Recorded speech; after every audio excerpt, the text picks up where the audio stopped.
याचिका कुटुंब न्यायालय के समक्ष पोषणीय नहीं है और केवल समुचित न्यायालय, जो सिविल न्यायालय हो सकता है, को इस प्रकार की याचिका पर विचार करने की अधिकारिता प्राप्त है।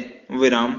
उन्होंने निवेदन किया कि मात्र इस तथ्य के कारण कि कुटुंब न्यायालय ने 6 माह की अवधि तक प्रतीक्षा किए बिना तारीख 5 जनवरी 2009 के आक्षेपित निर्णय और डिक्री द्वारा विवाह विच्छेद याचिका को स्वीकार कर लिया।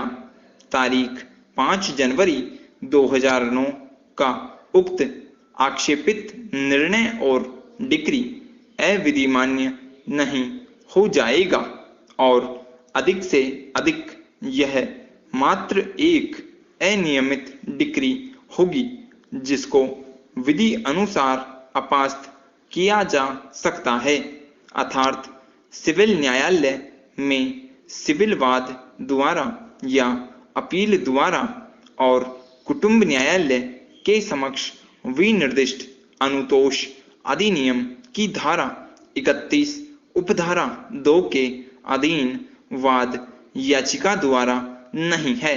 विराम। जहां तक 6 माह की प्रतीक्षा अवधि का प्रश्न है, अपीलार्थी के विद्वान काउंसिल ने इस तथ्य पर अत्यधिक जोर दिया कि कुटुंब न्यायालय 1984 के कुटुंब न्यायालय अधिनियम की धारा 10 उपधारा 3 के निबंधनों के अनुसार निपटारे के लिए विवाद को निर्णीत किए जाने के लिए अपनी स्वयं की प्रक्रिया को अंतर्वलित कर सकता है। विराम। अतः उन्होंने निवेदन किया कि वर्तमान जिला न्यायाधीश कुटुंब न्यायालय ने विधि और तथ्यों की दृष्टि से वाद पर विचार करके गंभीर त्रुटि कारित की और वास्तव में उनको ऐसा करने की कोई अधिकारिता प्राप्त नहीं थी, क्योंकि उनको कुटुंब न्यायालय की डिक्री को अविधिमान्य करने के लिए न्यायालय की शक्तियां प्राप्त नहीं है। विराम। Paragraph change. प्रत्यर्थी की ओर से उपस्थित विद्वान काउंसिल श्री सुंदर सिंह ने उत्तर देते हुए दलील दी कि गुड़गांव के विद्वान कुटुंब न्यायालय द्वारा पारित तारीख 7 जून 2012 का निर्णय और डिक्री पूर्णतः विधिमान्य और वैध है। विराम।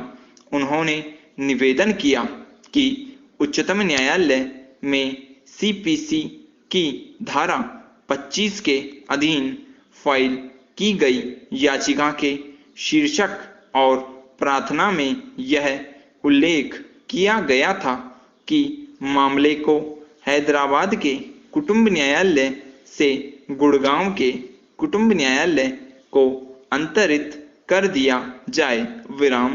तथापि अपीलार्थी द्वारा उच्चतम न्यायालय के समक्ष हैदराबाद के कुटुंब न्यायालय या गुड़गांव के कुटुंब न्यायालय की अधिकारिता की कमी के संबंध में कोई आक्षेप नहीं किया गया था और न ही उच्चतम न्यायालय द्वारा याचिका के स्थानांतरण के बाबत पारित किए गए अपने आदेश में इस प्रकार का कोई आक्षेप अभिलिखित किया गया था।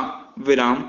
यहाँ तक कि गुड़गांव 2008 की मूल याचिका संख्या 1083 में पारित तारीख 5 जनवरी 2009 के आदेश और डिक्री के रद्दकरण की इच्छा की गई।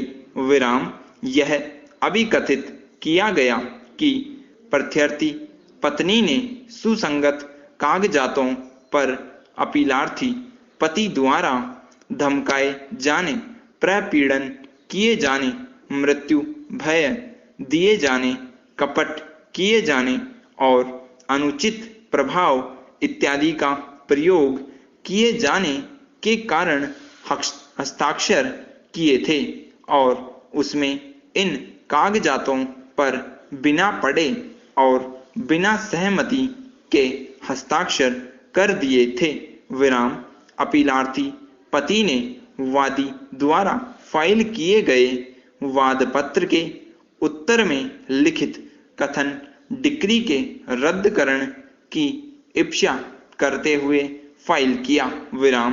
तत्पश्चात प्रत्यर्थी पत्नी ने विनिर्दिष्ट अनुतोष अधिनियम की धारा 31 उपधारा 2 के अधीन फाइल किए गए 2009 के मूलवाद संख्या 468 और अन्य संबद्ध प्रकीर्ण आवेदनों के हैदराबाद के कुटुंब न्यायालय से गुड़गांव के कुटुंब न्यायालय को अंतरित किए जाने की इच्छा करते हुए सीपीसी की धारा 31 के अधीन माननीय उच्चतम न्यायालय के समक्ष 2009 की अंतरण याचिका संख्या 908 से 911 फाइल की। प्रत्यर्थी पत्नी का अंतरण आवेदन माननीय उच्चतम न्यायालय द्वारा तारीख 14 दिसंबर 2009 को मंजूर कर लिया गया। स्टॉप।